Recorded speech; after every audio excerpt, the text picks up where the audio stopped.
Hi, my name is Bruce Archambault. I'm an adjunct professor with Missouri University of Science and Technology's EMC lab. I'm a former employee of IBM and a distinguished engineer emeritus with IBM. So the story I was going to tell you today had to do when we were working on personal computers at IBM.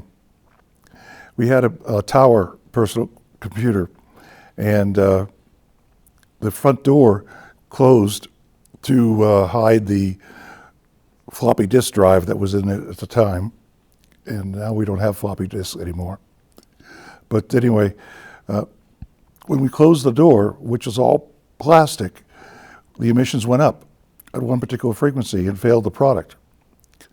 And it's really baffled us for a long time because plastic doesn't increase radiation, doesn't decrease it either.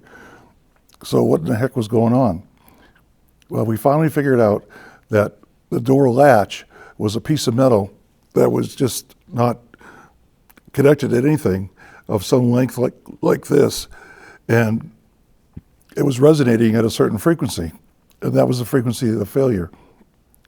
So we actually had to put a ferrite bead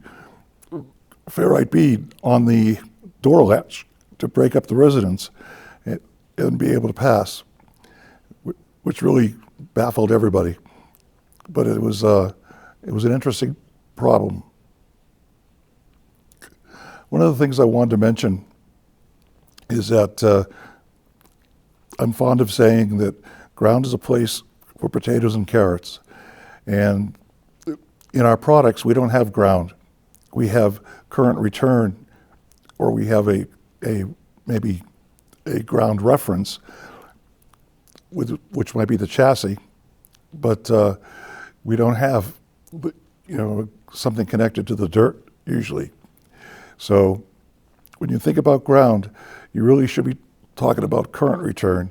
So I use the phrase ground return so I don't forget that it's really a return path for the current.